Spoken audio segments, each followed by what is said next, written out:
Productive Pastor 69, I'm too busy.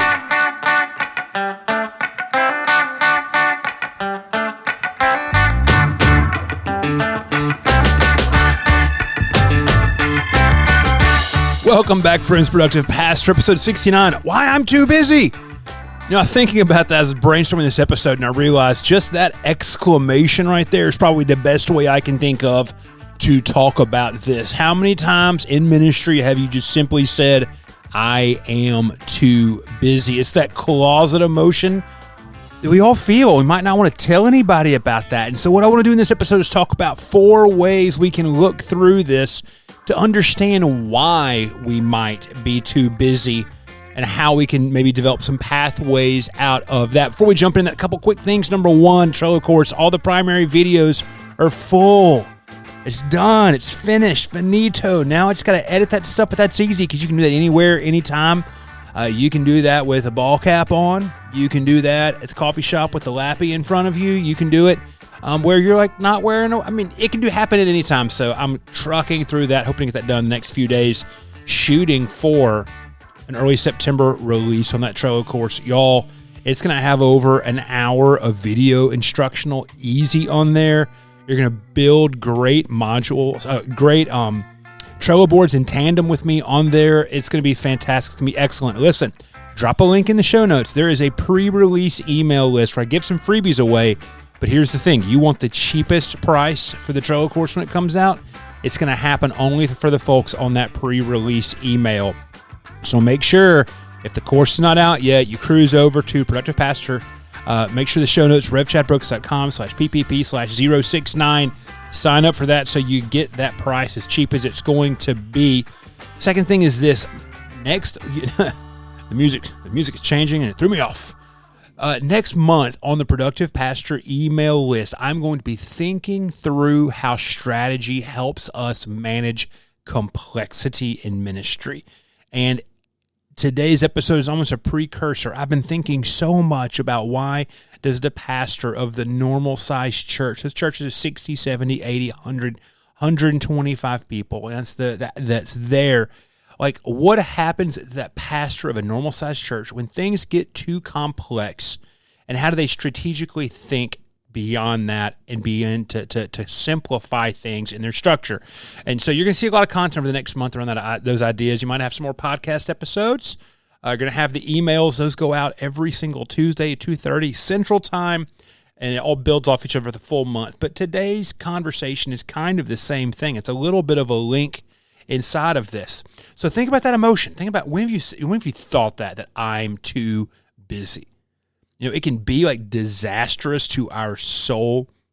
It can be overwhelming. It can be stressful. It can be anxiety inducing. It can be all sorts of things, that emotion that I'm too busy. It manifests in so many different ways in our life, and we don't often even think about the ways that it can affect us and those sorts of stuff. I just look back to the idea of what might be happening when we feel like we have so many tasks going on that we cannot keep track of what's going on. Or maybe our email inbox, our texts, we're getting tagged. People are asking for stuff, and we're just absolutely smoked.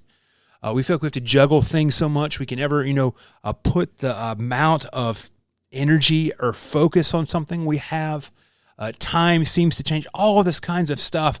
What happens when we get to that point where we're saying that I'm too busy? William Penn said this: time is what we want the most, but what we use the worst. So this idea of us saying, I'm too busy, what I want to offer for you is 4 ways to think through this as you begin to understand how you can control the busyness. The first one is this: what are you saying yes to? This is a big one, friends. What are you saying yes to? Because here's the deal. The place of agency that we have is through our schedule. Yes, ministry is a responsive thing. We talk about it all the time on the podcast and everywhere else in Productive Pastor. Ministry is responsive. But there's a difference between being responsive and reactive. When we're that journey point is going to matter so much of us. The first thing I think about in that is, why? Like, what is the motivation that makes you want to say yes to everything? It might be a little bit of FOMO, but fear of missing out. This idea of, oh, wow, if I don't do this, then these opportunities aren't going to come. Or if I don't say yes to this or do this, and there's not telling what might not come later on down the road, or this is quite the honor. Should I say yes to this? I have that conversation a lot with people I'm coaching. There's a things being presented to them, but it can be stressful because it's going to affect their time significantly. It could be a point of conviction, this idea that, I'm in ministry, and so therefore I have to say yes to every single thing that gets brought to me at the church. It could be about expectation. You could be saying yes because you feel like if you say no to somebody, it's going to come back to bite you later on down the road. There's all sorts of reasons why we might be saying yes to things. I was even talking about this with my own coach because, yes, I spend a lot of my vocational time coaching other pastors, but I still have a coach that I work with. I've worked with him for years, and we spent time this past week talking about how I've been learning to say no to things and what some of the motivations in the past behind my yeses were. So here's the thing. If any ask automatically means a yes, what is motivating you? Why are you saying yes? Something else that I'm learning, especially through these younger pastors I work with, is this. Saying no to something doesn't mean you're saying no to Jesus. There are pieces of our vocational work of ministry where we have to separate it from our spiritual life and the spiritual call we have for this job, and realizing saying no to something doesn't mean you're saying no to Jesus. Sometimes saying no to something means you're saying yes to Jesus. So that's the first one to think about. Like, what are you saying yes to? Because if you're saying yes to everything, that schedule's going to get pretty full.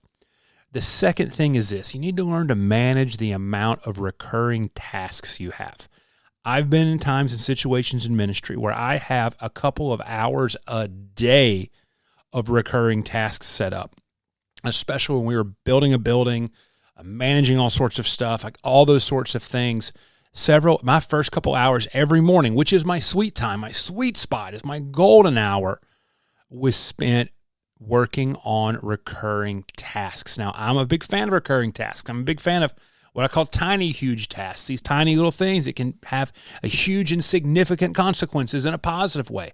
I love recurring tasks, but when you've got a bunch of them and it's overwhelming you completely, then you need to begin thinking about what you can do. A couple of different things you can do. One, you can offload them.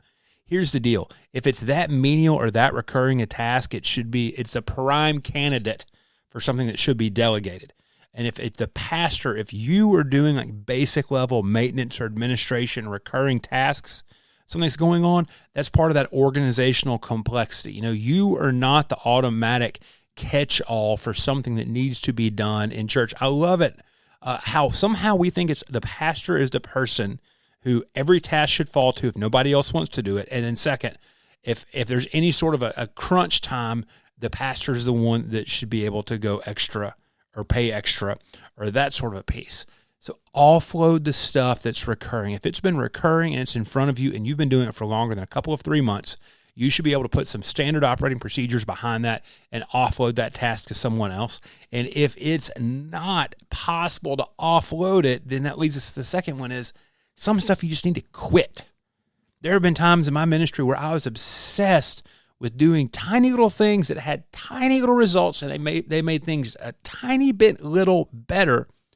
Or, as I've been thinking about this managing complexity, there were things that just weren't appropriate for a church of our size to be doing. I was looking at all the media stuff we were doing, the way we were doing, SEO on YouTube and all this sort of stuff, that it was appropriate for a church that was 5 to 6 times larger than we were. Most churches of 150 people weren't doing these sorts of things. And I was spending way too much time doing that. And what I had to learn the hard way is that it didn't actually really matter that much, so you can quit doing it. You need to manage the amount of recurring tasks, and sometimes that means realizing while you might enjoy it, while you might think it matters, it doesn't actually move the ball down the field at all, and you need to quit it. The third thing we can do to understand the I'm too busy emotion is this. We can learn to manage our time better for execution. I talk about the time audit all the time in Productive Pastor. It is a fantastic tool that should be used constantly by people in ministry to understand our responsiveness, to understand how we strategically use our time, to use our day for those sorts of things. But one of the things that time audit can teach us is how long it takes for us to actually learn to do things, or for us to do things. Because this is the deal. If you are always saying yes to things and you think it's going to take a couple of 3 hours, but it takes 6 or 7 hours, boom, there's your time right there. There's a half a day or a whole day on something you thought was minimal. When you learn to understand, wow, you can see this and you can think, you know what, I've never done that before, but I know how to do that. That's going to take about an hour and a half, and it's actually going to take you about an hour and a half. Or you come in and say, hey, I need to make these hospital visits, this sort of a thing. This is going to take me 3 hours. And so I'm not going to say yes to all these other things, because these visits, while it's only 4 of them, I just know it's going to take me 3 hours to do this. You're factoring in your drive time to the hospital, your walking and cruising around time, and your time to where you're back and fully present and fully available. And so, that's going to take 3 hours. And so this afternoon is going to be a wash. I cannot say yes to something that's also going to take 3 hours. Learning to manage your time better for execution means learning, this is all I can do today, and I'm cool with it. I'm done. I'm finished. I spent a month writing about that last month in the Productive Pastor emails, is learning what does it mean to say we're done with work in specific segments of time. And the more we understand how long it actually takes to do something, the more we'll be able to manage what we say yes to and what we agree to put on our schedule for the day. The fourth thing is this: develop an awareness of your distractions. I'll tell you right now, my favorite / least favorite time of the day and day of the day is Sunday morning at about 9:15, because that's when I get my screen time notification. And I have actively been trying to reduce my screen time. I want to do that so bad. I've put time limit on apps, and sometimes I hit the whole give me 15 more minutes, and sometimes I just know it's a wash and I say remove the restriction for the day or whatever that says. But my screen time, my distractions, is one of the ways I can just take care of so much. I don't want to go down a rabbit hole of watching jiu-jitsu videos on TikTok. And so I put a 15-minute timer on TikTok for the day, so I can't watch more than 15 minutes of jiu-jitsu videos. Offline mode, learn what it's like to turn your phone off. I'll tell you one thing I've also been learning is I keep my phone in my office, and that's where my phone stays. It doesn't go on the couch with me at night when I'm watching TV with my wife. It doesn't go back to the bedroom with me.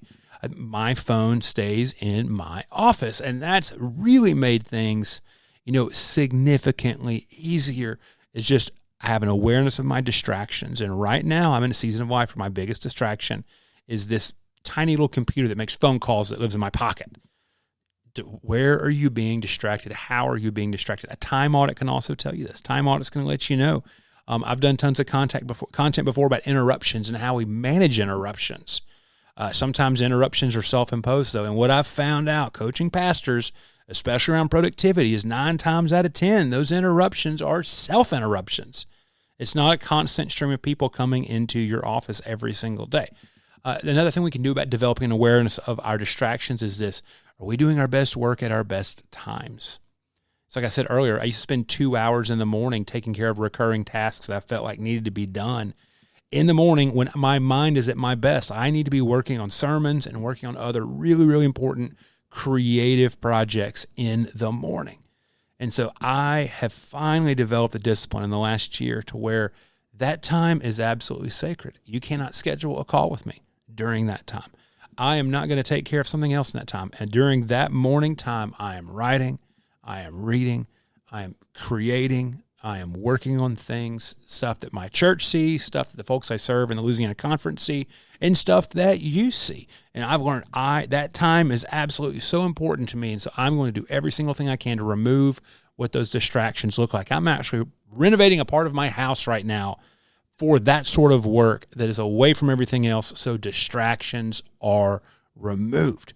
We develop an awareness of our distractions. And so we're still going to feel busy. We're still going to have that idea of, I'm just overwhelmed right now. But begin thinking through what you can do, where you can find agency inside of this feeling of overwhelm.